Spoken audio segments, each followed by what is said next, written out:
que não tenho 100% de concordância em todos os aspectos teológicos, mas um coração para Jesus, é um coração que queima de paixão por Ele, e isso é o suficiente para que a gente possa caminhar junto e construir o seu reino em unidade. Eu estou muito empolgado com essas construções que o Senhor está fazendo. Eu quero deixar uma palavra e orar por vocês hoje. Eu queria orar e ministrar no final sobre pessoas que nunca oraram em outras línguas. Eu quero ministrar batismo com o Espírito Santo no final dessa mensagem.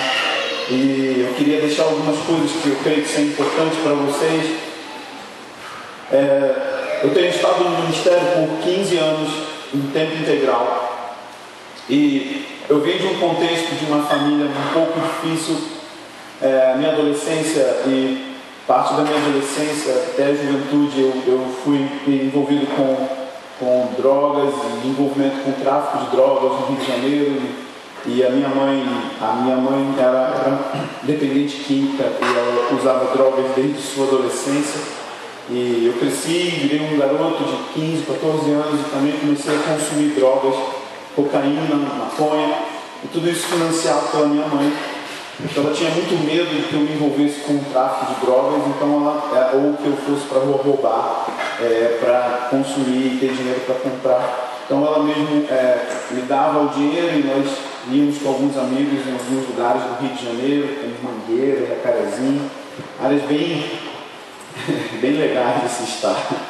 E a gente passou um bom tempo da nossa vida assim. O meu pai se separou da minha mãe, essa foi uma época mais escura da minha vida. E o Senhor ele faz isso tanto na nossa vida pessoal, como também no contexto de comunidades ou de até nações. Sempre que as coisas ficam bem escuras e que as trevas alcançam níveis altíssimos de maturidade, o Senhor intervém com luz. Sempre foi assim na história dos avivamentos. Avivamentos acontecem, primeiro porque a palavra avivamento vem de revival, que significa dar a vida àquele que perdeu vida. Então um avivamento acontece dentro de um contexto de morte, quando uma nação inteira está em declínio moral e espiritual, inclusive a igreja, porque eu acredito que avivamento não é para o mundo, avivamento é para a igreja e toca o mundo, porque os vivos que perderam a vida são os cristãos. Então eu creio que avivamento é para o corpo de Cristo. Então isso individualmente e coletivamente acontece em eras de escuridão, quando a coisa está bem feia, parece que o Senhor gosta de aparecer com maior luz. E foi exatamente assim na minha vida pessoal. Síndrome do pânico, síndrome de todas as síndromes, de todo tipo de confusão mental e emocional e muita dor. O Senhor apareceu para mim na sala da minha casa através de uma irmãzinha, uma senhora de coque. Sabe essas irmãs de coque que oram muito no monte? Então elas mesmas, elas entraram na minha sala. A minha mãe estava já sendo tocada pelo Espírito Santo e estava indo para o monte orar por mim junto com essas irmãs. E em setembro de 1997 para 98, se não me engano, eu recebi a visita dessas irmãs. Elas perguntaram se eu queria entregar minha vida ao Senhor e se eu queria render minha vida ao Salvador delas. E eu disse sim naquele dia, naquela tarde, muito quente em São Gonçalo. O Espírito Santo me visitou na sala da minha casa. Eu estava sem camisa e eu estava muito doido. E eu nasci de novo naquele dia, e desde aquele dia, eu nunca me lembro de algum dia da minha vida que eu tenha estado morno. Todos os dias da minha vida são dias de queimar em paixão por Jesus. Não há um dia da minha vida que eu tenha sido um crente equilibrado. Não existe paixão com equilíbrio. Toda pessoa apaixonada é desequilibrada. Se você quer saber se existe paixão em um local, é só você ver se as pessoas são desequilibradas. Eu não estou falando de desequilíbrio emocional, eu estou falando de radicalismo para Deus. Quando você se apaixona por uma pessoa, você perde a fome, outros ganham fome, mas o seu estado normal de vida é alterado. Outros dormem muito, outros ficam acordados. Nós caminhamos distâncias, longas distâncias para encontrar a pessoa que nós estamos apaixonados. Nós fazemos coisas que beiram ao ridículo para agradar a pessoa no qual nós estamos queimando. Quantos aqui já se apaixonaram por alguém? Quantos aqui não têm alma, porque nunca levantaram a mão aqui? Você deixou sua alma no banheiro da sua casa. Você não tem emoções. Tudo bem, vamos orar para o Senhor te dar uma alma hoje. E você sabe que quando você se apaixona, você fica meio doido, assim, meio bobão, né? E você parece que fica sempre buscando oportunidades para falar da pessoa. Você fala, nossa, o sol está quente hoje, né? Nossa, fulana, ela não gosta muito de calor. Você sempre procura uma ocasião para falar da pessoa, você acha um contexto. Mas isso depende de quão real é a sua salvação. Nós desvalorizamos a salvação achando que é uma coisa qualquer. Mas o que existe hoje no corpo de Cristo são muitos pseudos salvos. Pessoas que se chegaram ao Evangelho por causa de um problema, por causa de uma dor, mas nunca experimentaram um novo nascimento. Ou seja, eles foram para Deus porque eles tinham um problema para resolver, mas eles nunca conheceram aquele homem de 33 anos chamado Yeshua. Eles conheceram uma religião que propôs para eles: eu vou resolver o seu problema. Quantos estão entendendo isso? Amém. E talvez por isso nosso coração está tão abafado. Talvez por isso a gente fique escandalizado quando a gente vê os jovens dançando. Talvez por isso a gente fique incomodado quando alguém está jejuando muito, orando muito, gritando muito. Porque a paixão incomoda. Uma pessoa apaixonada quase é chata, né? A paixão incomoda a pessoa que não está apaixonada. Então a nossa salvação, Davi diz que tem alegria nela. Ele diz: Senhor, torna-me da alegria da salvação. Então, se você é salvo e não tem alegria, tem algum problema com você. Das duas, uma: ou você não foi salvo, e a gente pode fazer um apelo hoje, ou o seu coração está morno, que é a mesma coisa que médio. É o café com leite. Tem essa expressão aqui, né? O cara é café com leite. Você não é nem quente, nem frio. Você está no lugar mais perigoso da terra, o meio. São dias que nós precisamos definir: ou você é preto ou você é branco. Não tem como mais ser cinza. Ou você é radical para Deus, ou você vai servir o pecado e a carne com toda a força. No meio, não. Porque o meio é aquele cara que acha que tem, mas não tem. Acha que é, mas não é. Entende? Ele acha que está bem na fita, mas ele não está. E a minha preocupação com essa geração é aonde nós vamos estar daqui a 15 anos. Eu comecei junto com vários jovens que choravam em cima das bandeiras, que queriam ir para o campo missionário, que queriam ir para a Índia, queriam ir para a África. Nós íamos para as ruas evangelizar, nós entrávamos dentro de prostíbulos em Niterói, nós pegávamos nosso violão, nós deitávamos no chão da praça, literalmente deitávamos no chão de uma praça, na UF ali perto do Gravatá. Quem conhece a UF sabe, é o antro do comunismo, do ateísmo, de tudo que não presta no meio da juventude. Nós deitávamos ali com o rosto no chão, adorando ao Senhor, fazendo coisas loucas. O Senhor nos usava, pessoas se aproximavam para perguntar que religião, que seita era que a gente servia. E nós sentávamos para explicar, e ela dizia: vamos até ali, queria que você falasse sobre isso que vocês estão fazendo. Quando nós chegávamos no local, era uma espécie de prostíbulo. Era um bando de garotos de 16, 17, 18 anos pregando o Evangelho, as meninas de programa caindo no chão debaixo do peso da mão do Senhor. A presença de Deus tocando pessoas. Durante um período inteiro da minha vida, eu era um pregador de ônibus, sabe? Eu ia para o meu trabalho no centro de Niterói, eu pegava a minha pasta, eu enchia ela de literatura cristã, de revistas. Eu ia para frente do ônibus, eu dava bom dia às pessoas, dizia bom dia, boa noite, eu estou aqui nessa noite ou nesse dia para falar de amor para vocês. Pode ficar tranquilo, pessoal, eu não vou tacar fogo no ônibus, eu não vou vender bala, e eu não vou falar de um amor que você vê na novela, onde as pessoas traem por amor, matam por amor, tudo é em nome do amor. Eu vim aqui falar de um amor que te amou mesmo que você o amaldiçoe. No meu fundo musical tinha um ministro de louvor chamado Zeca Pagodinho, conhece? E tinha pessoas cansadas voltando do trabalho no engarrafamento do Rio de Janeiro. E o amor de Deus começava a destilar dentro do ônibus. Em alguns momentos o cobrador me chamava no fundo do coletivo com lágrimas, na frente de... Não dava para andar direito. Mais de 50 pessoas dentro do ônibus. E eu ia me espremendo. Quando eu chegava lá, tinha um negão de quase 2 metros, com lágrimas escorrendo no pescoço, dizendo: eu estou desviado, ora por mim, eu preciso voltar para ele agora. Eu peguei mais ou menos vários desses jovens e comecei a treinar eles como pregadores de ônibus. Eu treinei 500 pregadores de ônibus. Inclusive senhoras de 70 anos, 60 anos de idade, 70 anos que nunca tinham evangelizado. Pessoas que tinham se convertido na mesma época que o apóstolo Paulo. Que nunca tinham pregado o evangelho para nenhum não crente. E elas voltavam vibrando.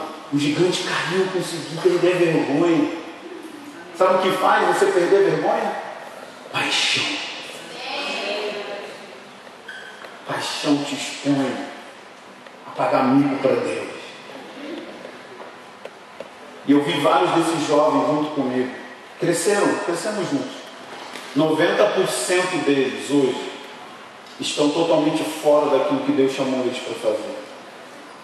Alguns estão totalmente desviados, outros foram engolidos pela vida normal. Jesus disse que nos últimos dias o maior perigo não seria promiscuidade, moralidade, nem o Estado Islâmico.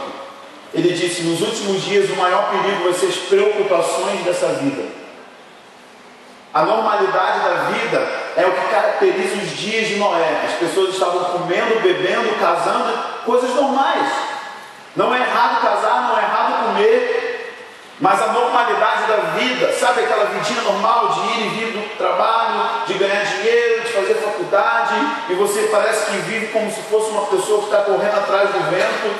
Você ganha dinheiro para casar, você compra a sua casa, aí você casa, e quando você compra a sua casa, você quer a casa de praia, quando você tem a de praia, você quer a casa de frio, e parece que a vida nunca para, e a sua vida inteira é correndo atrás do vento. E muitas pessoas, 90% delas, têm o seu coração abafado pela normalidade da vida. Não é algo que é pecaminoso em si, mas pode embriagar o seu coração e fazer com que o seu coração fique amortecido, de maneira que você não tenha mais lágrimas nos seus olhos. Você lê a Bíblia e está lendo um gibi. Você ouve o nome Jesus e você não fica mais emocionado. Você olha a dor e a morte ao seu redor e você não consegue se compadecer. O seu coração está amortecido pelo dinheiro. O seu coração está amortecido pelas coisas dessa vida. Muitos dos meus amigos hoje estão assim, eles têm um belo carro, eles têm uma boa casa, eles casaram. Um desses me disse: depois que você experimenta o conforto de um apartamento que é um só por andar, e você tem um carro importado com ar-condicionado, é difícil voltar atrás e abrir mão de algumas coisas por amor ao Senhor. Eu não estou adepto de uma teologia de que a gente não pode crescer e ganhar dinheiro e ficar próspero. Eu não estou adepto dessa teologia de forma alguma. O que eu estou dizendo é que é um lugar perigoso. A minha pergunta para vocês é: o resultado dessa conferência é onde você vai estar daqui a 10 anos. Se tudo vai parar nas nossas danças, nas nossas camisetas, nas nossas canções, ou nós vamos interromper esse ciclo maldito e vamos ser uma geração que vai preparar o caminho para a volta de Jesus, e vamos ser uma geração que vai preparar um ambiente para que os nossos filhos não sofram aquilo que nós sofremos. Às vezes eu estou com meu filho e eu abraço ele, e do nada eu começo a chorar e eu falo para minha esposa, eu digo: amor, eles estão tendo o que eu nunca tive. Eles estão crescendo diante de uma família que ama Jesus, de um pai que está presente, que está disciplinando, discipulando, que está dando coração para que eles sejam, no mínimo, bons cidadãos. Na pior das hipóteses, bons cidadãos. Mas que o meu alvo é que o meu filho queime de amor, de paixão por Jesus. Isso é o meu foco. Então nós podemos ser a geração que vai interromper o ciclo de relacionamentos impuros. E nós vamos nos relacionar de forma santa. Vamos construir famílias santas. O resultado dessas conferências e desses encontros não podem ser avaliados na segunda-feira. Eles precisam ser avaliados num longo prazo. E é uma jornada, todos nós estamos numa jornada. Você está numa jornada, você não está numa corrida de 100 metros raso, sabe, aquela explosão que acaba rápido. Você está numa maratona, e uma maratona exige de nós resistência. Deus ama a intensidade, mas constância é melhor ainda. Deus ama pessoas intensas, mas Deus gosta de pessoas constantes. Vão ter momentos de paixão, vão ter momentos que você vai sentir baques de lutas, mas você continua correndo a sua carreira. E no processo das dores e das lutas, e de tudo aquilo que se levanta para te impedir e roubar o teu coração, você é aperfeiçoado no meio do sofrimento. Tudo está trabalhando para ter o teu coração. Há uma luta pelo teu coração. Deus está lutando pelo teu coração. O mundo caído está lutando pelo teu coração. E Satanás está lutando pelo teu coração. Você é precioso, você tem valor. E é por isso que há uma luta pelas suas emoções nesse momento. A questão é o que a gente vai fazer quanto a isso. A Bíblia fala que existem 3 tipos de homens. Paulo fala isso em 1 Coríntios capítulo 2 e no capítulo 3. A partir do versículo 14 e até o capítulo 3, versículo 1 e 2. Você pode olhar isso com calma, não tem tempo de abrir todos os textos. Eu quero mais liberar o meu coração essa noite. Paulo diz que existem 3 tipos de homens. Ele fala, existe um homem natural, que para ele as coisas do Espírito são absurdas, porque as coisas espirituais se discernem de forma espiritual. Então o homem natural é o homem que não nasceu de novo, é o não cristão. Ele não consegue compreender as coisas do reino espiritual. Você chega para um amigo da faculdade não cristão e você diz que você quer se guardar para o seu casamento, que você quer guardar virgindade, que você quer ter pureza sexual no seu casamento. Isso para ele é um absurdo. Um homem natural não consegue compreender uma pessoa que estuda medicina, gasta rios de dinheiro com um livro, morando longe da família, dando a vida para ter um canudo e ter uma profissão, e ao término dessa jornada de faculdade, ela compra um bilhete para Guiné-Bissau, e ela vai doar a medicina dela no interior da África. O mundo natural olha e fala assim, nossa, isso é um desperdício, você poderia se especializar em alguma área da medicina que dá dinheiro, como cirurgia plástica, e ganhar dinheiro com isso.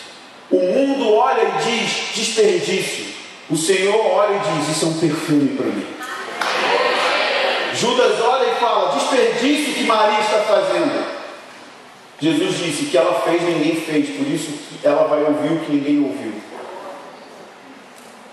Maria fez o que ninguém fez, nenhum dos 12 apóstolos ungiu Jesus para o sepultamento. Deus está levantando uma geração que vai fazer aquilo que nenhuma outra geração fez. E nós vamos estar nos finais da história do reino de Deus como pessoas que marcaram a memória do Senhor. Se você morresse hoje, meu irmão, será que as pessoas iriam lamentar sua morte por 1, 2, 3 meses e depois acabou? Qual é o legado que você teria deixado? Como as pessoas vão lembrar de você daqui a 15 anos? Existem centenas de homens na história da igreja que a vida deles fala até hoje. Tudo que eles construíram, o que eles fizeram, nunca vai ser apagado na história de Deus e na história da humanidade, porque eles deixaram uma marca. Paulo disse para Timóteo, seja um exemplo para os fiéis. A palavra exemplo é tipos, que significa deixe um hematoma nas pessoas. Tenha um estilo de vida tão forte que deixe uma marca visível na vida daqueles que andam perto de você. E isso, para um homem natural, esse estilo de vida é um absurdo, ele não consegue compreender. Paulo também fala que existe um homem espiritual. O homem espiritual é exatamente esse que eu descrevi. Ele não é discernido por ninguém ao ponto que ele discerne todas as coisas. Ele não é compreendido porque as suas decisões são extremamente loucas para o mundo. Quando eu marquei meu casamento com a minha esposa, era uma situação, uma circunstância que dizia: não faça isso. Ela acaba de sair do seu emprego, eu estou iniciando a plantação de uma igreja cujos membros era ela e a minha mãe, e eu tinha um astronômico salário missionário de 50 por mês. Não 50 mil, 50 reais mesmo. E as circunstâncias diziam: tá doido, vai dar errado e muito. E eu tinha uma convicção, eu tinha uma fé e uma visão para onde o Senhor quer me levar. E eu andei de acordo com aquilo que eu não estava vendo naturalmente. Porque isso é andar por fé. Não é andar pelo que se vê, mas é andar pelo que se crê. E o que se crê gera uma visão espiritual de para onde eu tenho que ir. E em cima de cada passo que eu dava, parecia que era escuro, mas cada passo o Senhor iluminava o primeiro passo. Eu não sabia como seriam os outros passos. Eu sabia que eu tinha que dar o segundo passo em cima daquilo que Deus estava fazendo. Então Deus ia fazendo coisas como ganhar casa, ganhar vestido de noiva. As coisas iam acontecendo de maneira miraculosa.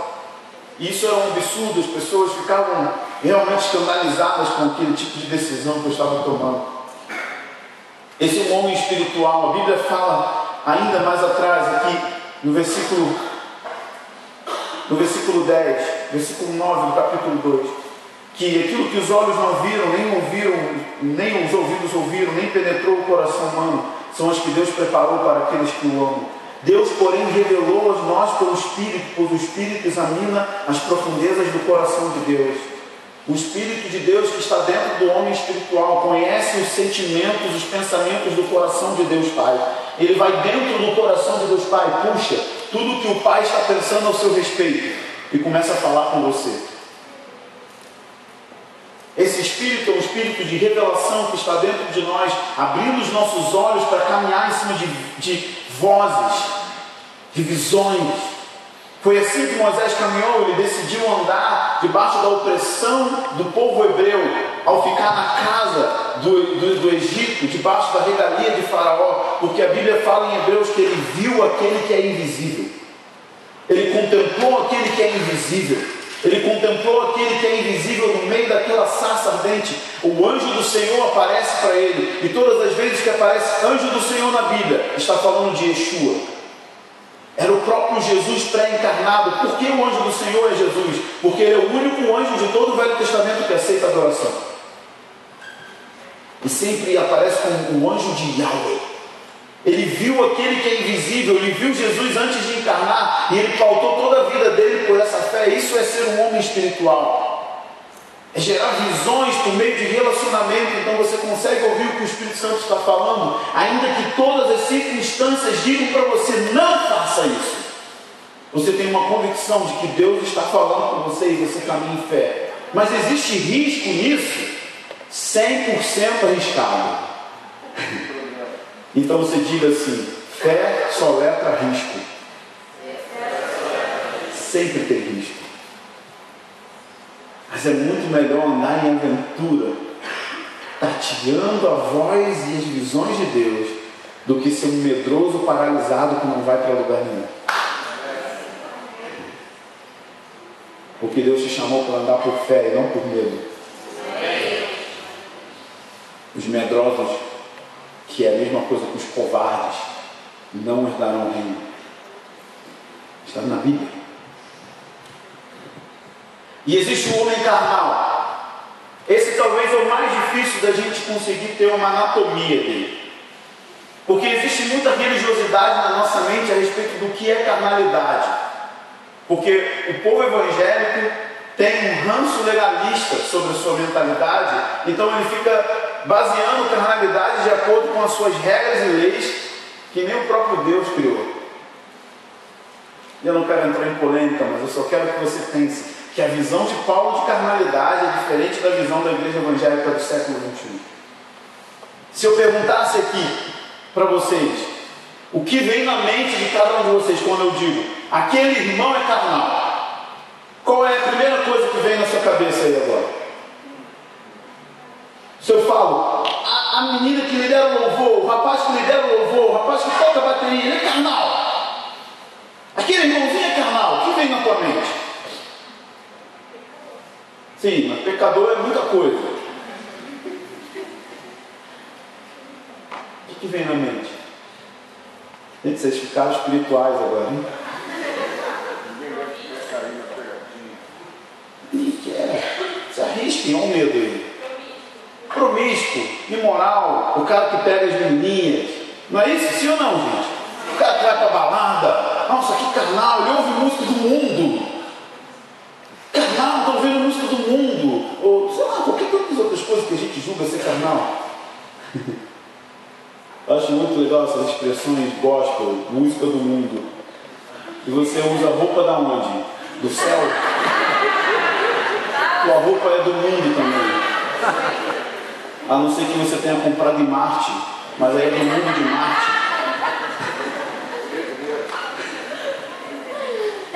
Você vai no McDonald's, tem comida do mundo. Tudo é do mundo. Jesus disse: eu não oro para que os tire do mundo, mas para que os livre do mal. Você não pode sair do mundo. O que é carnalidade para Paulo? Ele diz aqui: irmão, não vos pude falar como pessoas espirituais, mas como pessoas carnais, como crianças em Cristo. É interessante porque a carta aos Coríntios é uma carta dirigida, destinada para a igreja. Então é mais ou menos como se Paulo viesse aqui num domingo à noite e falasse assim: igreja de Miguel Pereira, eu não posso falar com vocês nessa noite como pessoas espirituais. Eu tenho que falar com vocês como pessoas carnais. O que eu dei para vocês comer não é alimento sólido, é leitinho, porque vocês ainda não suportam o alimento sólido. Em outras palavras, Paulo está dizendo: o homem carnal é alguém que não sabe preparar o próprio alimento. Ele depende que alguém coloque leitinho na boquinha dele.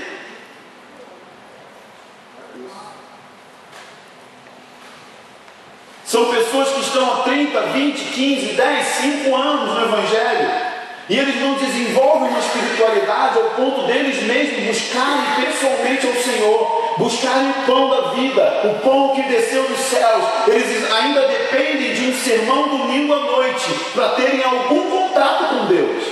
E se tudo que você sabe de Deus, você sabe através do culto, você ainda não sabe nada. Porque o púlpito serve para provocar, edificar, apontar o caminho. Mas o pastor não pode pegar você e levar você para dentro do Santo dos Santos. Ele pode levar você até a porta e falar: é aqui, agora você entra sozinho. Eu amo C.S. Lewis, eu amo Crônicas de Nárnia. E tem uma cena que a menininha vai encontrar Aslan sozinha. Quantos lembram dessa cena? Você precisa encontrar Aslan sozinho. Ninguém conseguia ver o leão, só aquela menina. E ela tinha encontros com ele na floresta. Ela tinha encontros solitários, o que significa que a sua espiritualidade não pode ser terceirizada. E você precisa parar de culpar as pessoas porque você é carnal. Sua espiritualidade, a minha espiritualidade é responsabilidade minha. Porque quando Cristo morre na cruz, Apocalipse 1:9, Apocalipse 5:9 diz que ele com seu sangue comprou pessoas de todas as raças e constituiu essas pessoas um reino de sacerdotes. O seu pastor é um sacerdote, mas todos aqui que são nascidos de novo são sacerdotes. Esse é o sacerdócio do sangue de Cristo, do sangue do Cordeiro. Ele comprou cada cristão da terra com seu sangue e colocou eles com habilidade de ministrar a sua presença em adoração, intercessão, ouvindo a sua voz, falando de volta para ele, sendo usado para edificar outras pessoas. Isso é um sacerdócio. Eu falo com Deus porque ele fala comigo, e ele fala comigo, eu edifico as pessoas. Existem pessoas que estão 15, 20 anos no Evangelho e nunca fizeram um discípulo sequer. Isso é anomalia. O nome disso é esterilidade. O Senhor nos chamou para sermos organicamente frutíferos e desenvolvermos filhos. Ainda que você tenha 2 anos de convertido, sempre tem alguém que sabe menos do que você. Dependendo da sua entrega a Deus, você se torna um instrumento de edificação para aquele que chegou há uma semana. Logo nós vamos ter um evangelismo. A grande comissão é fazer discípulos em todas as etnias. Fazer discípulos significa ajudar as outras pessoas a se tornarem parecidas com o próprio Mestre. Ensinando elas a guardar o que o Mestre ensinou, ou seja, ensinando com que elas vivam o Sermão do Monte, por exemplo. Ensinando que elas tenham o caráter do reino, elas vão ser parecidas com Cristo. Mas isso tem a ver com espiritualidade e crescimento. Na medida que eu cresço, eu me torno mais parecido com o Filho de Deus, com o próprio Jesus. E isso me leva a uma vida de ser frutífero para Ele. Mas Paulo está dizendo, eu não posso avançar com vocês. Eu ainda tenho que dar leitinho. É tempo de eu dar carne, picanha para vocês. Mas vocês não vão suportar. E isso é uma anomalia. Pensa se eu entro dentro dessa casa num carrinho de bebê com fralda, com essa barba. Quantos vocês queriam achar bonitinho? Onde é que bonitinho? É barbudo de fralda. É estranho, bizarro. Por quê? Um adulto que está num carrinho de bebê é porque ele está enfermo. Há uma anomalia no corpo dele, algum problema aconteceu. Tem muita anomalia hoje. E o Senhor quer te esticar. O Senhor quer tirar o mucilon e colocar uma bela picanha para você comer. Chega uma hora que o leite não dá sustentabilidade. Assim como nós adultos somos assim. Meu filho tem 3 anos, está indo para 4 anos. Me lembro que ele bebia muito leite no início. E agora cada vez mais ele bebe menos leite. E ele quer mais carne, ele quer mais coisas sólidas, ele quer mais coisas substanciais. Porque ele está crescendo. E na medida que você cresce, você deixa o leite. Tem a fase do leite, Pedro fala, desejai o leite espiritual para crescer para a salvação. Então tem a fase do leitinho, mas chega uma hora que você precisa ir para coisas mais profundas.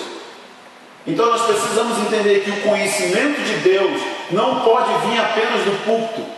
A pergunta mais importante, irmãos, que nós temos que responder nesses dias e essa geração: quem é Jesus? Jesus perguntou em Mateus 16: quem os homens dizem que eu sou? Se tudo que nós sabemos a respeito de Jesus é o que os homens dizem, nós não sabemos nada. Se tudo que você sabe de Jesus é por causa da escola dominical, é muito pouco. Ele está chamando você para uma profundidade que vai te dar sustentabilidade a vida inteira. Imagina você chegar com 100 anos, 90 anos, com a sua Bíblia aberta, cabelo branco, a Bíblia bem velhinha, e você meditando na palavra na sua cadeira de balanço, amando Jesus mais do que ontem, queimando todas as vezes que você lê o Evangelho. Você já leu mais de 50 vezes, mas sempre você encontra a revelação do homem Jesus nela. E você está queimando com 90 anos e você ainda chora quando ouve o nome Jesus, porque você desenvolveu uma vida de profunda comunhão com Deus, e sua espiritualidade é infinita, porque Deus é infinito, não tem limite para crescer. Nós precisamos entender que essa é a vontade de Deus, ampliar o tamanho do nosso coração em amor por Ele. Um homem chamado Bob Jones, um grande profeta nos Estados Unidos, faleceu ano passado.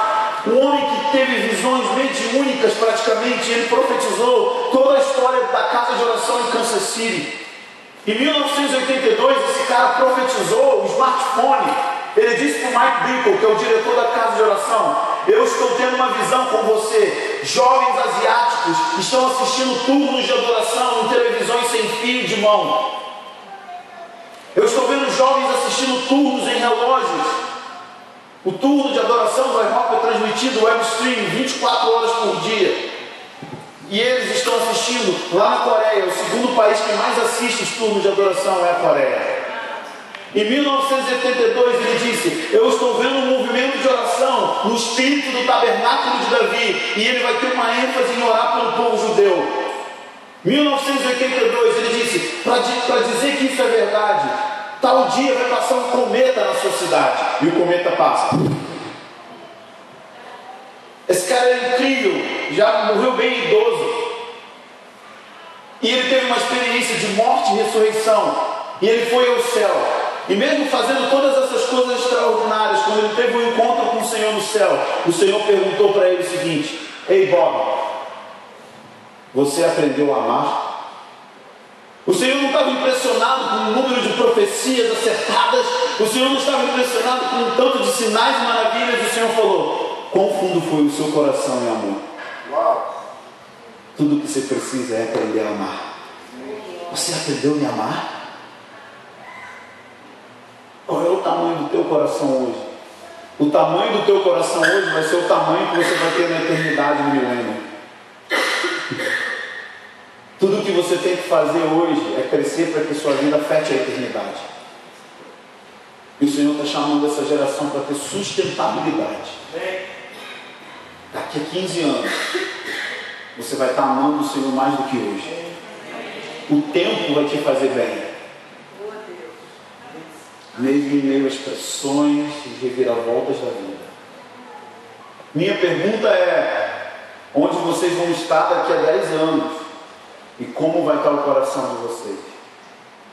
O Senhor está nos chamando, todos nós, para desenvolvermos uma vida com Ele. Uma outra passagem que mostra isso está lá em Êxodo 19. E essa passagem é uma das passagens mais dramáticas da Bíblia. Êxodo 19, versículo 5. O Senhor fala para a nação de Israel: agora, portanto, se atentamente ouvir a minha voz e guardar a minha aliança, sereis para mim uma propriedade exclusiva dentre todos os povos, porque toda a terra é minha. Olha o que Deus está dizendo. Se vocês, igreja e Miguel Pereira, derem atenção à minha voz, Deus não está falando: igreja, se vocês trabalharem muito para mim, forem bem ativistas, criem 100 mil projetos. Não, está dizendo: se vocês atentamente dedicarem tempo para ouvir a minha voz. Como que eu ouço a voz, irmão? Não sei, você precisa aprender. Eu sei como eu ouço a voz. Percebe, gente, que é tudo pronto. Entra num relógio, jejua, ora, lê a Bíblia toda de capa a capa, lê o Evangelho 10, está teu jeito. Vai atrás dele, ele vai se mostrar. Ele está dizendo: dê atenção ao que eu estou querendo dizer. Eu estou falando, você não está ouvindo. A Bíblia diz que a voz de Deus é como voz de muitas águas. Vocês que têm uma região de cachoeira, qual é a característica de uma cachoeira? Tem intervalo? Tem intervalo na cachoeira? No mar, voz de muitas águas, nunca para de falar. Deus está falando agora. Você só precisa de um rádio receptor para pegar as ondas sonoras e sintonizar. Sabe aqueles rádios antigos, a FM, que se botar um pouquinho mão pesada, fica pegando 2 estações e você não discerne? É mais ou menos isso. A sua antena e o seu rádio receptor é a sua vida de devoção, de oração. Você está afinando os ouvidos. No começo você ouve baixinho, vai aumentando, você vai ficando confiante, você vai se arriscando e vai ficando gostoso.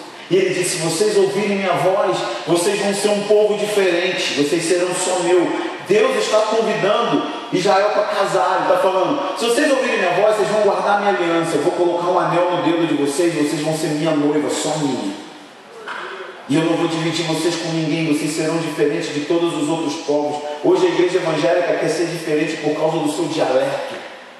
Tem um dialeto evangeliquez chato pra cacimba, que ninguém entende nada. Quero vos falar. As pessoas acham que se colocar o português da época de Dom Pedro faz ela ficar espiritual.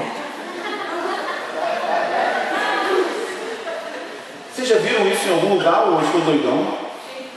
Quero vos falar, amado. Vamos galgar alguns versículos. Galgar aqui? Eu não compreendo. Jesus, quando pregava o Evangelho, ele usava a linguagem popular da época.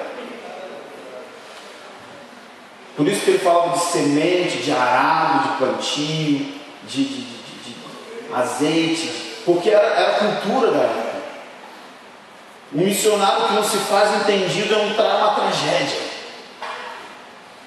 Ele era culturalmente engajado na cultura, ele entendia a cultura e comunicava na linguagem do povo. A gente acha que espiritualidade é mudar o timbre da voz quando vai orar. Ai, isso, eu estou aqui, meu pai. Não faz isso não. E aí quando o cara vai falar com a esposa, oi amor, tudo bom? Que voz é aquela que se arrumou? Gente, não é isso que faz você ser um povo peculiar. O que faz você ser um povo diferente é o tanto que você anda em sintonia com a voz de Deus. E Ele está chamando a nação inteira. Os levitas foram criados como uma casta sacerdotal, não para serem uma elite, mas para treinar a nação inteira a ser sacerdotal. Esse era o trabalho dos levitas. Treine a nação a entender os valores do sacrifício, a entender os valores do holocausto, a entender os valores da tenda da congregação, a entender os valores do culto judaico. A ideia de Deus era uma nação inteira que ministrava ao Senhor. Nós queremos ministrar as pessoas. E o Senhor está dizendo, a primeira chamada de todo cristão é ministrar ao Senhor. Os jovens ficam, qual é o meu chamado, qual é o meu chamado, qual é o meu chamado? O seu chamado é ser um sacerdote e ministrar ao Senhor. Esse é o seu chamado primário. O chamado secundário é o que acontece depois de ministrar ao Senhor, porque aí Ele vai falar com você. Eu quero que você seja missionário em tal lugar, eu quero que você seja médico, eu quero que você faça isso. Ele vai começar a te dar o que você vai fazer para Ele, mediante a voz dEle. Ele chama a nação. No capítulo 20, versículo 18, a nação dá a resposta para o convite. Estamos juntos? Sim ou não? Todo o povo presenciava os trovões, os relâmpagos e o som da trombeta. O monte queimava. Vendo isso, o povo ficava de longe tremendo de medo. E disseram a Moisés, fala tu conosco e ouviremos, mas não fale Deus conosco, senão morreremos. Isso é um drama e é a história da humanidade. Deus desceu no monte, na mesma experiência que João teve em Apocalipse, capítulo 4. O trono de Deus desceu para a terra. João subiu ao trono, mas nessa experiência, o trono de Deus desce no Monte Sinai. Pensa isso. Não era um arrepio de conferência, não era uma coriza de nariz de conferência, era o trono de Deus que desceu. A Bíblia fala em Ezequiel que o trono de Deus tem rodas, então ele se movimenta. Ele pode ir para frente, para trás, e ele pode descer até a terra. O trono de Deus pode descer aqui hoje. O trono de Deus se movimenta. O trono de Deus desce, o próprio Deus aparece para ele, e eles dizem, nós não queremos ouvir Deus. Imagina, o próprio Deus está ali, convidando eles para casar, e o próprio povo está dizendo, a gente não quer te ouvir, Deus. A gente vai dar o nosso dízimo para Moisés. Moisés vai orar, jejuar, estudar a Bíblia, e domingo a gente vem no culto.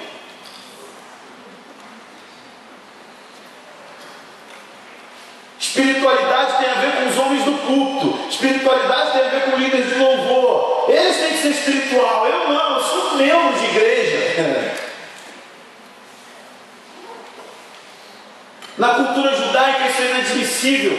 Uma criança crescia ouvindo o pai dele recitar o primeiro mandamento em primeiro lugar. Deuteronômio 6 dizia, ensina a criança andando, ensina a criança deitada, ensina a criança na mesa.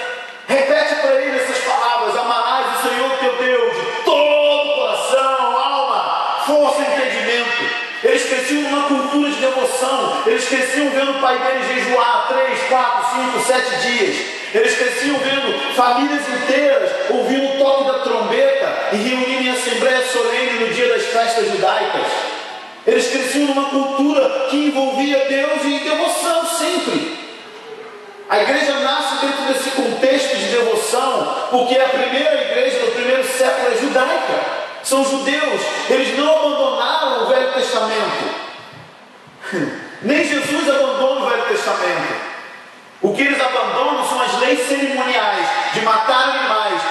princípio da lei, que é santidade, não é abandonado. Então eles constroem o Evangelho em cima da lei, de revelações do Velho Testamento, com aplicações reais no Novo. E eles constroem uma cultura de oração, ao ponto de dizer que todos os dias eles tinham 3 horários de oração. Eram os turnos que aconteciam desde a época de Daniel, quando ele orava 3 vezes ao dia.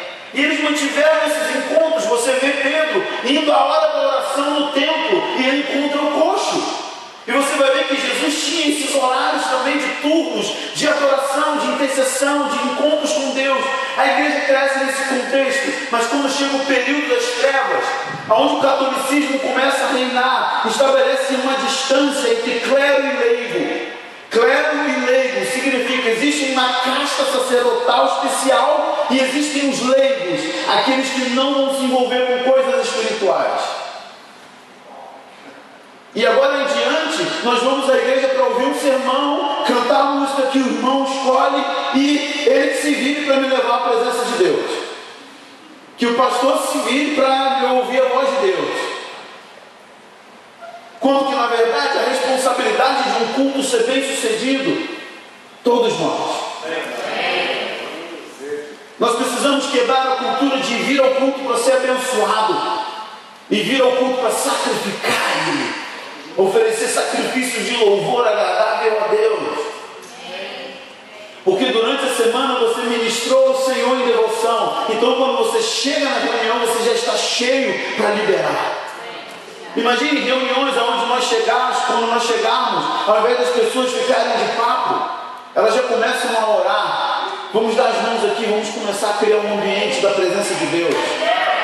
E os irmãos já vão chegando, já vão formando grupinhos de adoração, de clamor, e eles começam a encher o lugar de incenso. Então quando a liderança, o líder de louvor, o diácono, seja lá quem for, quando ele vai iniciar a reunião já iniciou. Eu já fui em reuniões onde eu chegava no culto e tinha 50 jovens deitados na frente da plataforma, chorando na presença de Deus. E o líder de adoração simplesmente plugava o violão e já começava. E não tinha aquela coisa, vamos começar. Não, já está começado, mano. Porque uma cultura de espiritualidade, de devoção vai sendo criada, mas o povo está dizendo, não, a gente não quer te ouvir, Deus. A gente não quer ter um desenvolvimento de relacionamento contigo. Nós falamos que temos um relacionamento com Deus, mas eu nunca vi pessoas se relacionarem com Deus. Ou você já viu alguém se relacionar com alguém de maneira que ele não tenha conversas com essa pessoa? Não, eu amo Jesus, eu tenho um relacionamento com Ele. Quando eu abro a minha Bíblia domingo à noite. Jesus não morreu por 1h30 e 50 reais de dízimo. Jesus morreu por toda a sua vida. E Ele quer você totalmente para Ele. Nada menos do que isso. E acontece algo incrível. Quando o povo rejeita Deus. No versículo 21, diz assim: o povo estava em pé de longe. Moisés, porém, entrou nas nuvens aonde Deus estava. Imagine a cena. Aqui está a nuvem da glória, o trono. Todo o povo está aqui. Todo o povo de pé dizendo: Moisés, come on. Vamos lá, fala sério. É melhor você ser o nosso líder, a gente vai te ouvir em tudo, mas Deus falar com a gente vai matar a gente. Aí Moisés olha para o povo, olha para o trono. Ele olha para o trono, olha para o povo. E ele diz: não, eu quero ser amigo dele. E ele entra dentro da nuvem.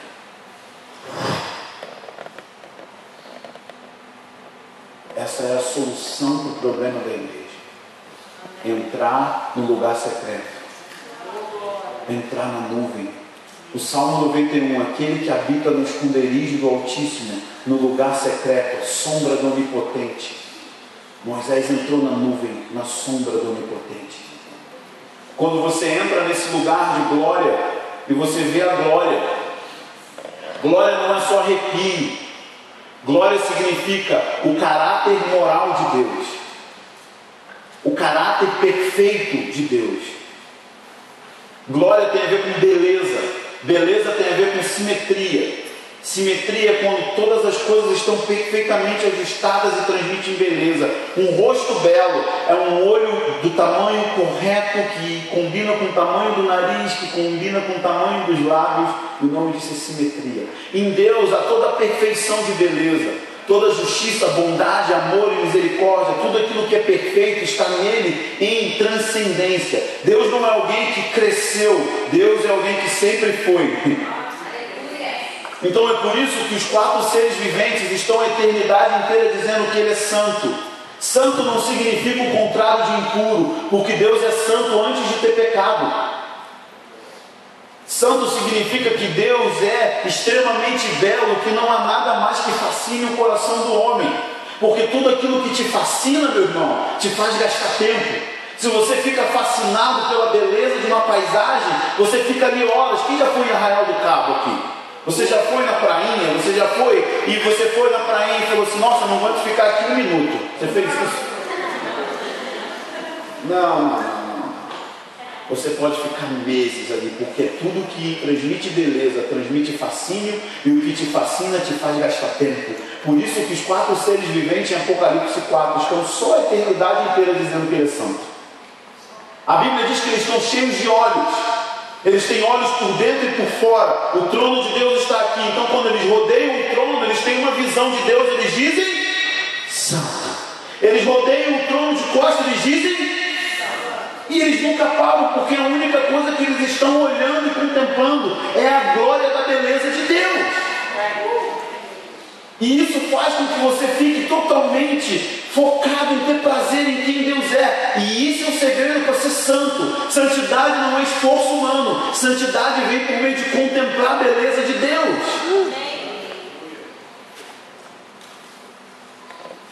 A Bíblia fala que Jesus está voltando para ser admirado nos santos.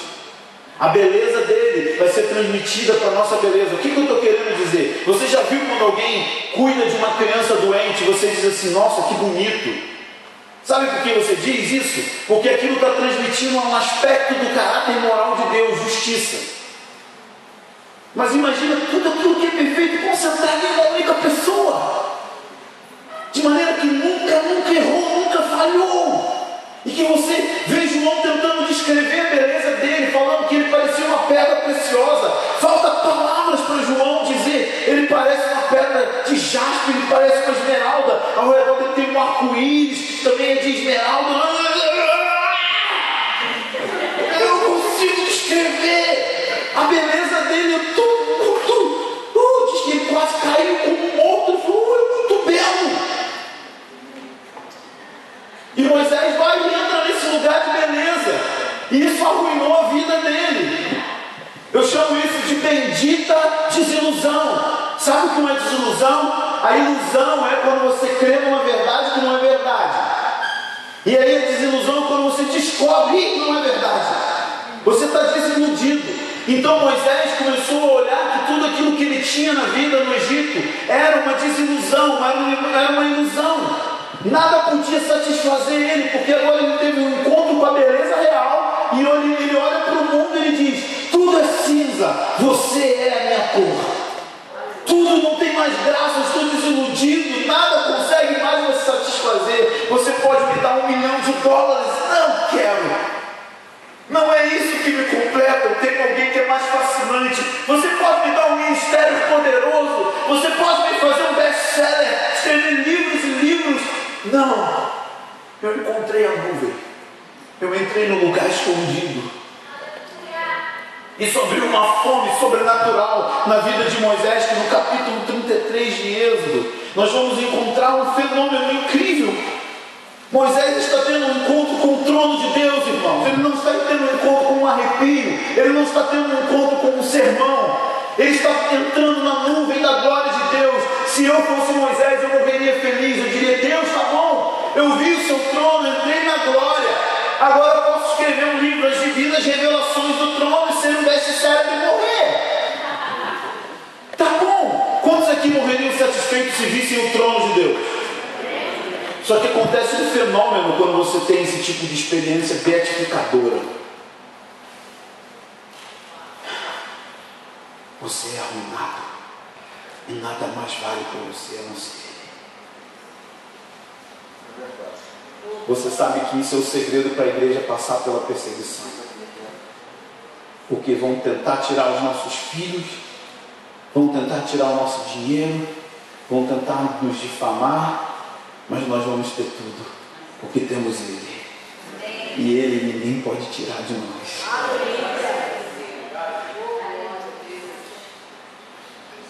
Então, quando chega no capítulo 33, diz que Moisés,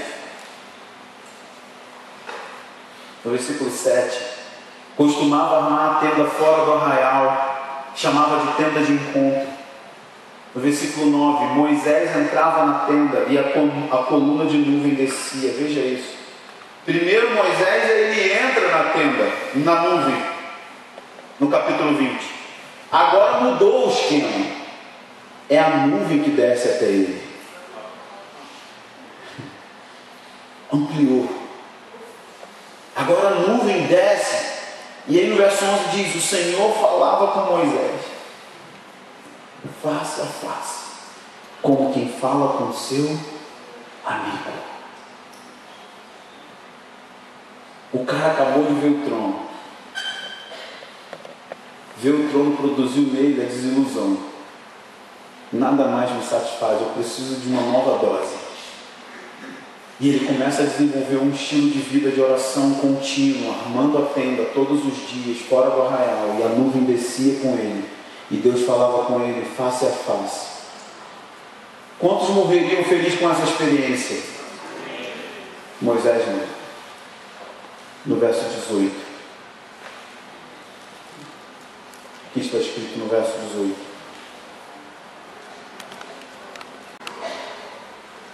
Olá, vocês estão aí?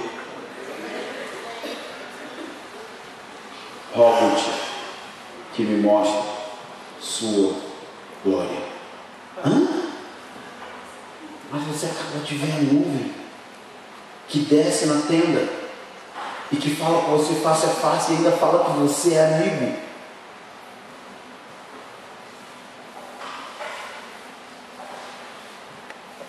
A dinâmica e a dieta é essa. Quanto mais você tem de Deus, com mais fome você fica. Paulo chama isso da plenitude de Deus em Efésios 3, que juntos vamos compreender largura, altura e profundidade. Vamos compreender com todos os santos as dinâmicas da profundidade do amor, para que Cristo habite pela fé. Mas Cristo já habitava pela fé, porque eram salvos, era uma igreja. Mas o que ele está falando é de uma experiência mística, de união com Deus. Quando Paulo diz: aquele que se une a uma prostituta se torna um com ela, aquele que se une ao Senhor se torna um espírito com o Senhor. Nós temos isso legalmente, mas não temos isso experimentalmente. Assim como no casamento nós nos tornamos uma só carne legalmente, mas quantos casamentos nós olhamos e falamos: não, isso não é uma só carne, eles estão divididos. Mas no decorrer do aprofundar de relacionamento e amor, e entrega e sofrimento, o processo do casamento, quando perseverado, faz com que os dois se tornem uma só carne. O objetivo final de Deus com o homem é a união eterna.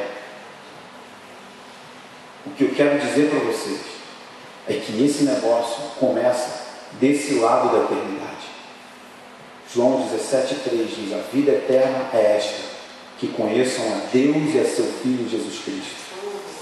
Vida eterna não é ir morar no céu. Vida eterna já começou.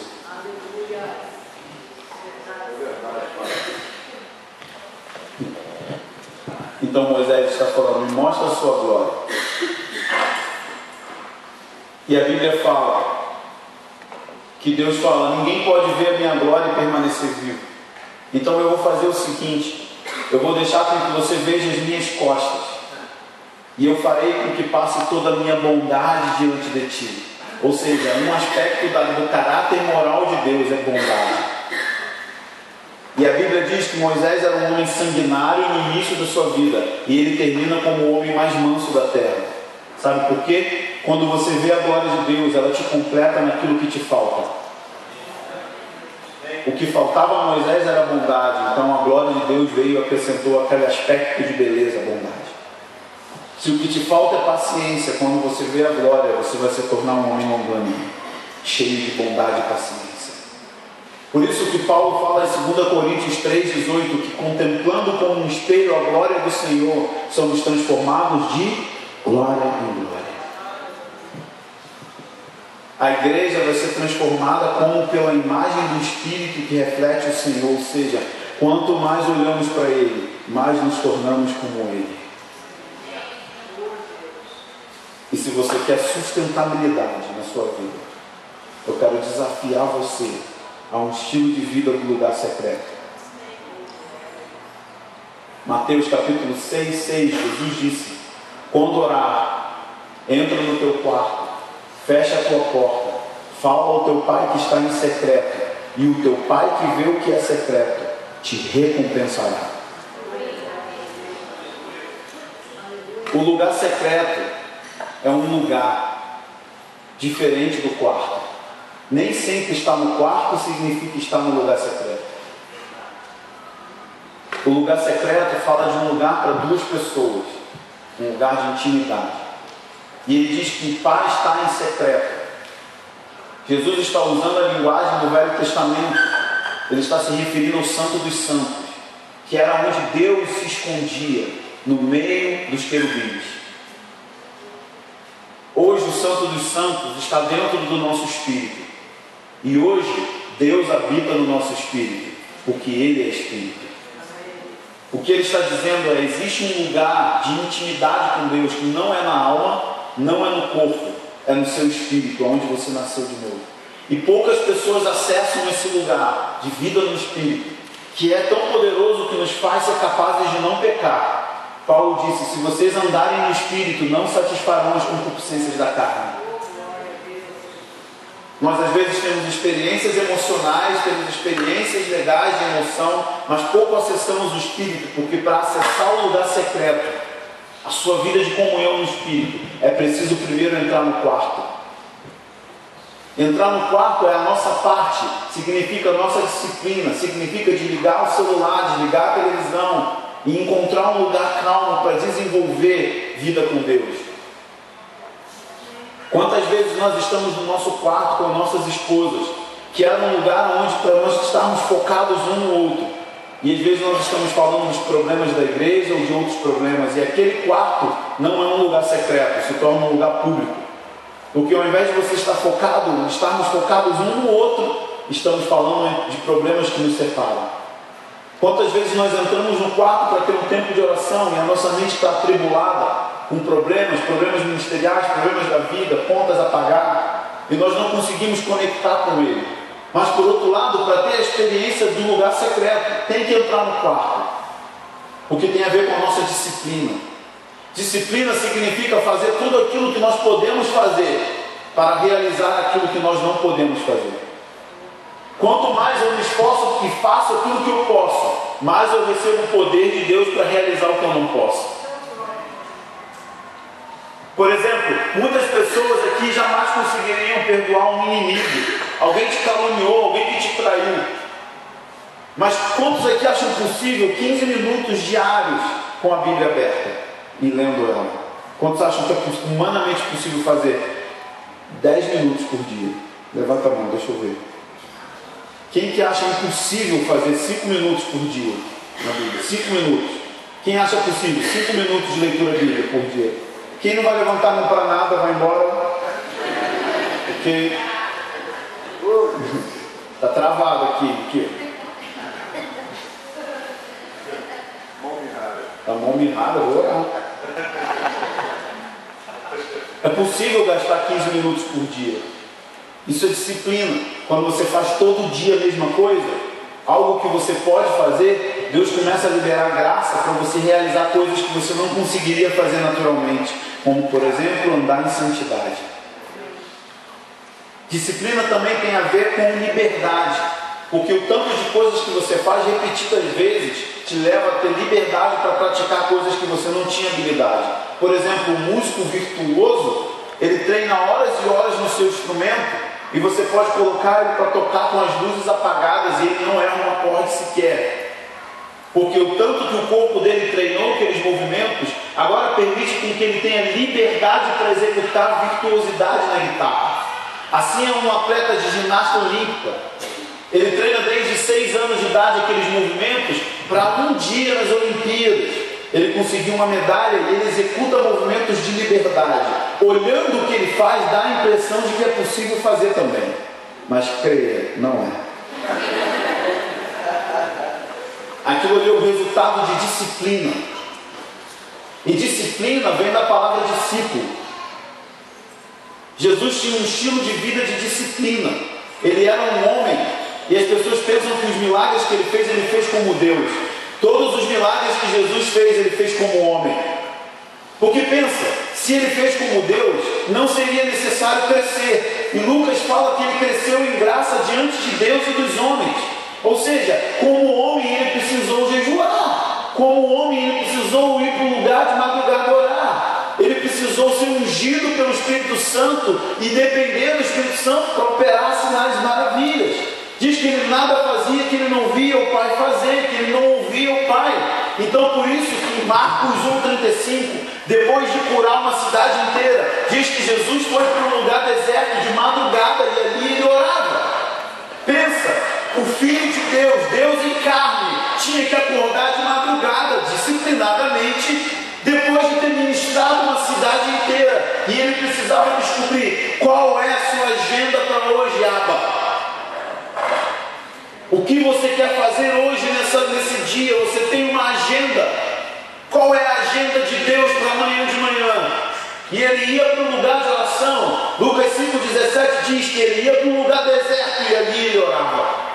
Então ele desenvolveu um estilo de vida disciplinado de comunhão com Deus. Não era sempre um arrepio, não era sempre uma bênção, porque no Getsemane diz que ele estava orando em agonia, ao ponto de questionar: Deus, será que é possível não ir para a cruz? Era a humanidade dele.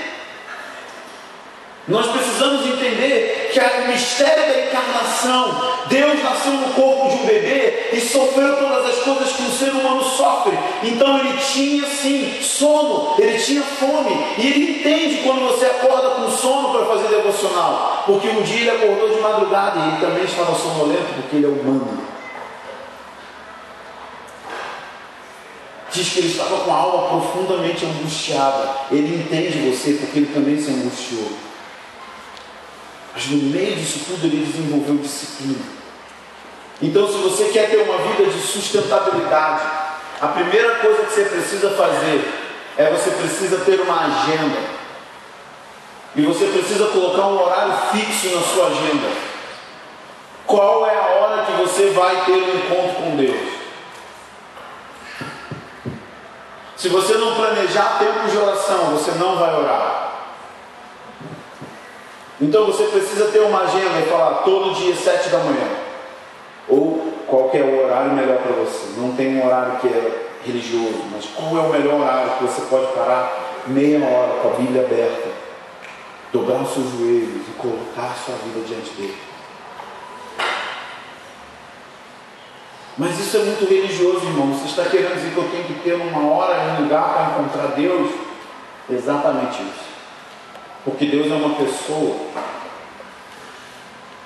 E quando você quer conhecer uma pessoa, você não pode dizer, a gente se esbarra por aí. Eu preciso falar, quando a gente vai se encontrar de novo, pastor Pedro? Porque se a gente não marcar, vai passar o ano inteiro e a gente não vai se ver de novo. Então a gente precisa dizer, tal mês vem aqui de novo.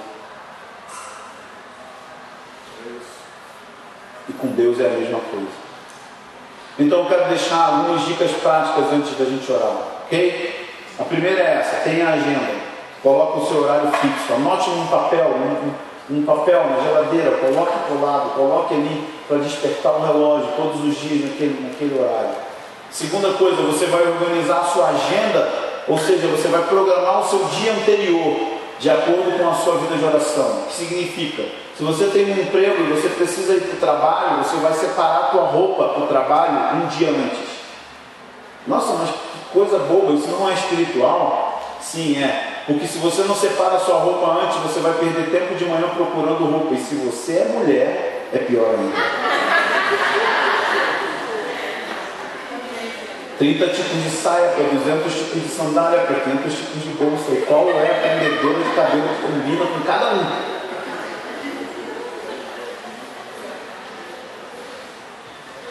Então você separa, eu separo a minha bermuda, a minha camiseta, deixo na cadeira, tudo certinho. Então eu acordo, boto a chaleira lá para fazer o café. Café é o combustível do movimento de oração. Então eu boto meu café lá, e eu armo tudo, já levo minha cadeira, minha Bíblia, meu iPad com a música instrumental. Eu boto tudo na cadeirinha, na mesinha. Enquanto a água ferve, eu vou lá, passo. Com o café eu pego minha xícara, sento na minha cadeira, boto o meu fone de ouvido, abro minha Bíblia, eu tenho um caderno devocional onde eu faço as minhas anotações e eu gasto ali pelo menos de 1 a 2 horas todos os dias pela manhã com o Senhor. Eu não estou explicando para você uma coisa que eu li no livro. Embora eu leia muitos livros sobre oração, e isso é uma dica para você. Pelo menos uma vez por mês, leia alguma coisa que diga a respeito à devoção. Leia clássicos espirituais. Mas eu estou falando de algo que mudou a minha vida e o meu caráter. O que me mudou? Um jovem drogado, delinquente, assaltante de ônibus. É porque eu gastava no início da minha conversão 1 hora orando em línguas. É porque eu pegava um cheque que a igreja me dava de ajuda de custo de R$200 e eu ia na Juerp.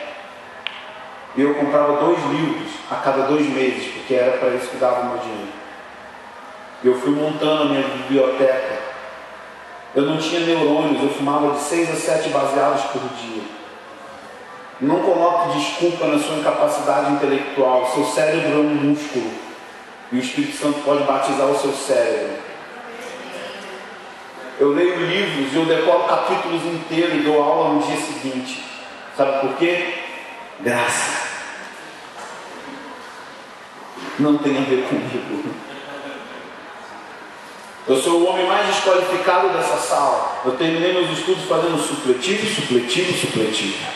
com 27 anos.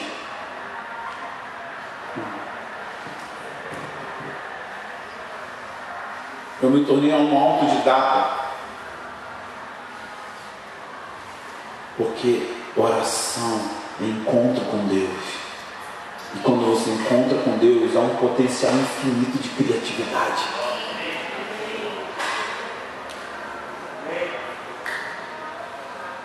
Então, organize a sua agenda. Ok? Uma dica, não deixe a condenação te pegar.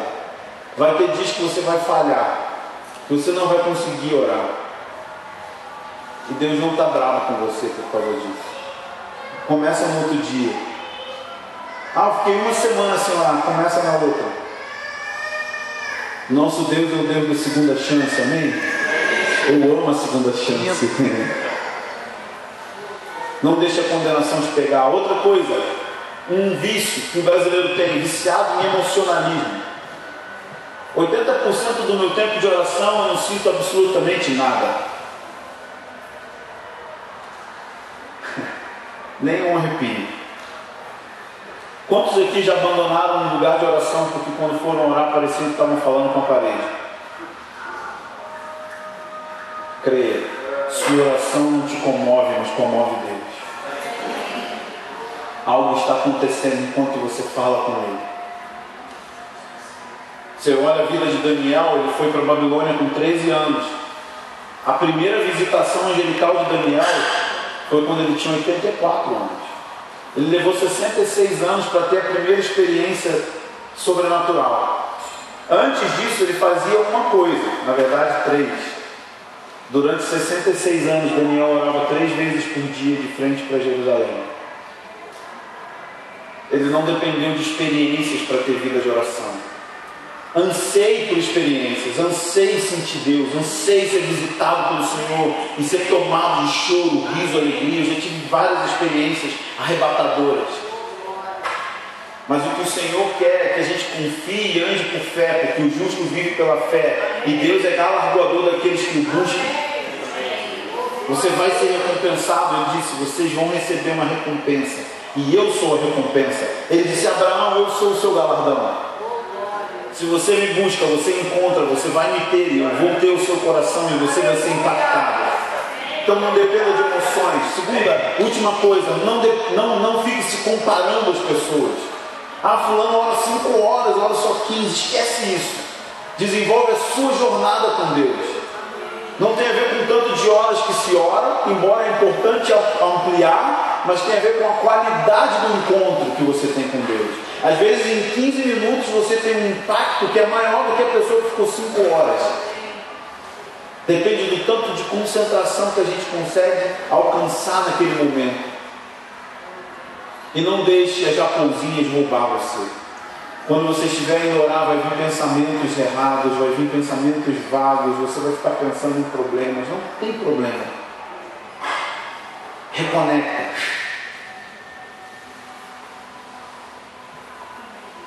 E Deus vai te abençoar. Amém? Eu espero voltar um dia e dar só um curso só sobre oração, para a gente poder ir mais fundo nisso. Mas por hoje eu quero deixar isso com vocês. Eu queria que a gente terminasse ministrando agora, ou orando por vocês. Eu queria que você ficasse de pé por um momento.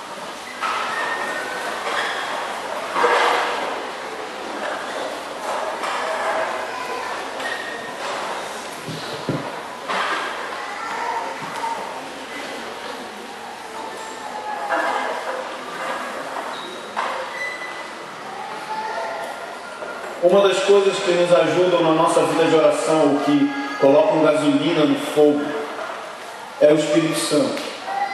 O Espírito Santo é um espírito de oração. Paulo fala em Romanos 8:26 que nós não sabemos orar como convém, mas que o Espírito Santo nos ajuda em nossa fraqueza, que Ele intercede por nós com gemidos inexprimíveis, ou seja, com uma linguagem que não é humana. O Espírito Santo nos toma e Ele consegue fazer com que orações celestiais sejam liberadas. Então, um dos propósitos do batismo com o Espírito Santo é a gente ter capacitação sobrenatural para ter uma vida de poder e oração.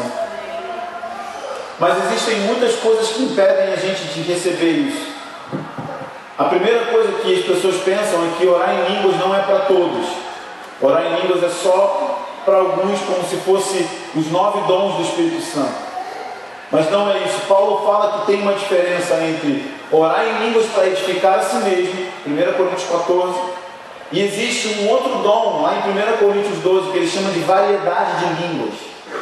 Esse variedade de línguas nem todos vão ter, porque o variedade de línguas tem a ver com orar em línguas para interpretar e tem a ver com orar em línguas para o incrédulo. Por exemplo, uma pessoa começa a orar em línguas, ele acha que está orando em línguas, mas na verdade ele está falando em hebraico.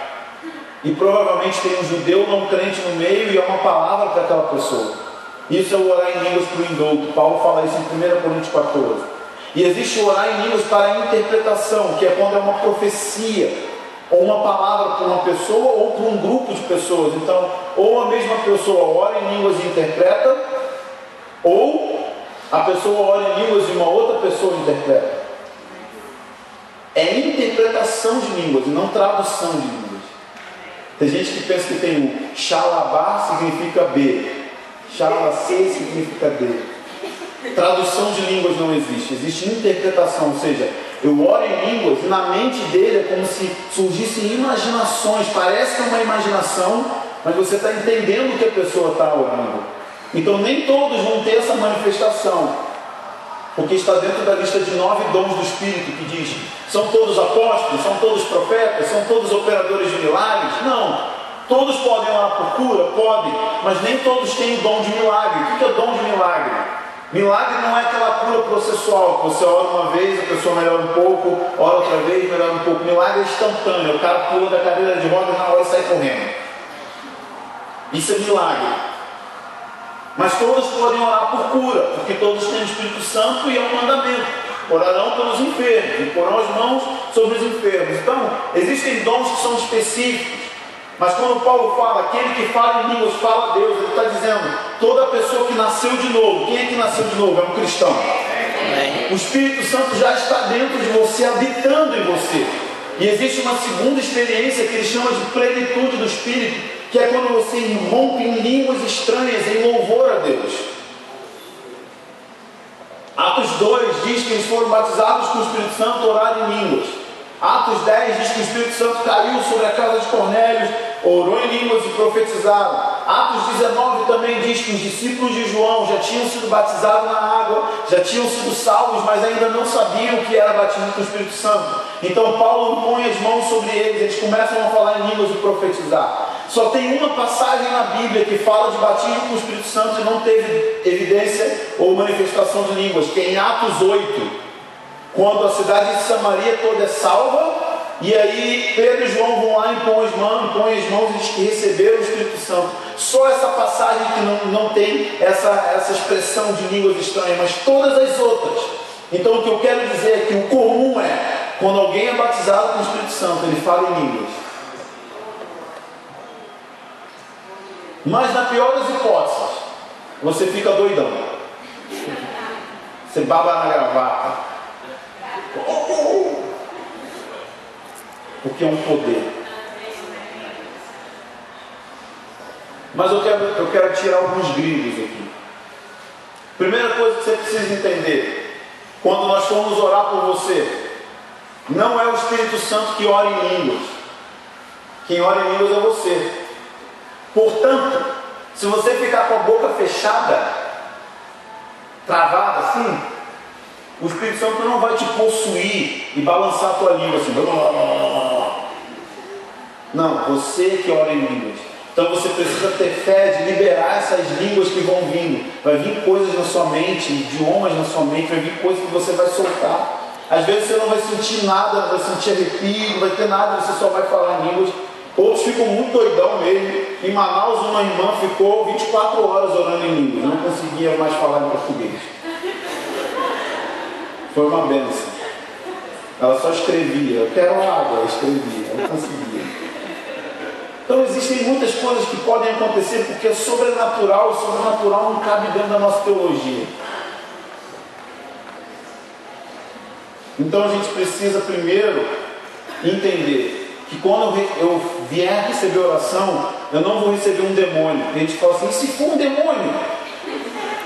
A Bíblia diz que nós, sendo maus, sabendo dar boas coisas aos nossos filhos, quanto mais o nosso Pai Celestial vos dará o Espírito Santo aos que vocês pedirem. Então vocês não vão receber uma pedra para quebrar os dentes, vocês vão receber pão. Deus quer encher vocês com o Espírito Santo, sim. Então você precisa ter isso na mente. Não vai vir um demônio, e quem ora em língua sou eu não posso ficar com a boca fechada. Terceira coisa de dica: quando a gente chama as pessoas à frente para receber em posição de mãos, para batismo com o Espírito, normalmente elas chegam aqui com o braço cruzado assim, travadas. Então a primeira coisa é que você tem que relaxar. Você não está vindo para ser chicoteado, você está vindo para ser cheio do céu. Então vamos ter um tempo de adoração que ainda relaxa, cara, é o Pai. Amém? Então vamos fazer o seguinte: todas as pessoas que querem receber oração para orar em línguas e nunca oraram, ou aquelas que oraram um dia e pararam por causa de alguma doutrina errada ou por causa de algum medo e travaram, quero que você fique aqui desse lado aqui, ó, ok? Venha à frente para eu saber quem é que eu preciso orar, ok? É muito importante também saber que você só recebe isso se você deseja receber, não é uma imposição de Deus. Se você acha que não é preciso ter isso, eu quero te dizer, você está rejeitando um dom muito poderoso. Mas se você tem o desejo, então você é um bom candidato para receber essa experiência com Deus.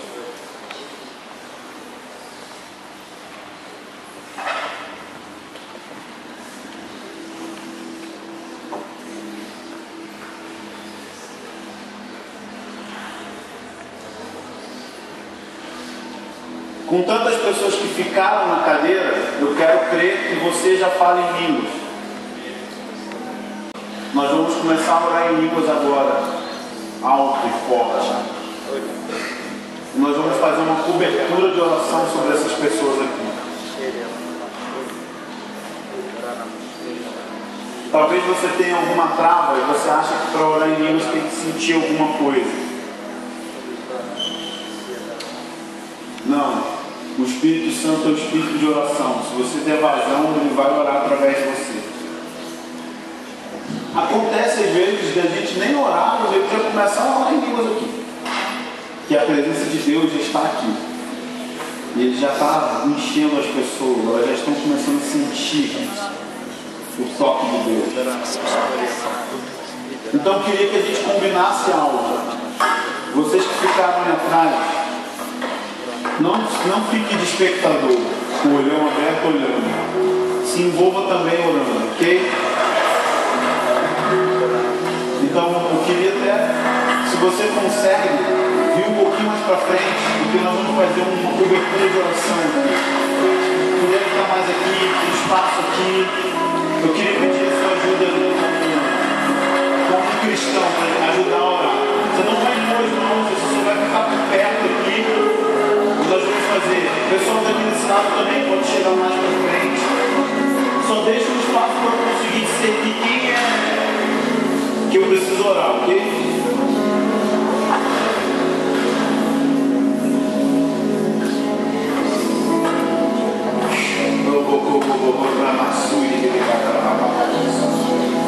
E aí depois que a gente sentir a unção aumentando, eu vou pedir para vocês virem e começar também a impor as mãos sobre as pessoas. Não precisa ficar falando glória, glória, glória para embolar a língua. Quando nós vamos orar por vocês, vocês só liberam as línguas. Ah, mas se ficar vindo só uma frase só, não tem problema. Não fale em português, não fique tenso orando. Senhor me dá, Senhor me dá.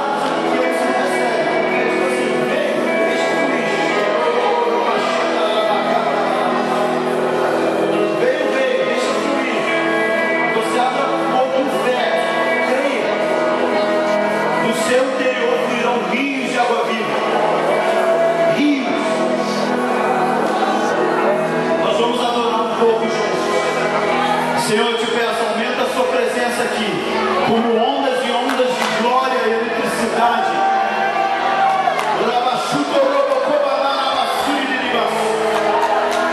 Flui o rio aqui, Senhor. Flui o rio aqui. Eu oro por aqueles que são incrédulos, tenham experiências físicas contigo. Eu oro por pó de ouro. Eu oro por óleo escorrendo nas mãos.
poder de Deus.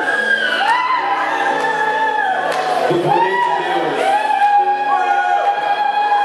Obrigado por sua presença nesse lugar. Obrigado pelos batismos profundos, experiências. Obrigado, Senhor. Nenhum homem pode produzir isso. E nós te damos a glória, a honra, a força devida. Porque o Senhor mesmo está levantando o seu povo por meio do poder do teu Espírito. E nós te damos honra. Honra. Tu és honrado neste lugar. Tu és honrado e exaltado neste lugar. Jesus, o Filho de Deus. Nós te glorificamos e te honramos. Jesus, o Senhor é belo. Obrigado. Obrigado pela tua mão sobre as pessoas aqui. Obrigado por sua bondade e amor nesses dias aqui. No nome de Jesus. Amém. Deus abençoe vocês. Eu terminei aqui. O Espírito Santo pode continuar. Levante suas mãos, Senhor querido. Vamos glorificar mais um minuto, mais um momento. Vamos declarar tudo que Ele é. O melhor de Deus é Ele, é aquilo que Ele vai fazer ainda. Ele está aqui. Deus quer eternizar esse momento em tua vida, nessa noite. Ele quer fazer mais ainda. Deixa Ele vir, deixa Ele ser. Deixa Ele te conduzir.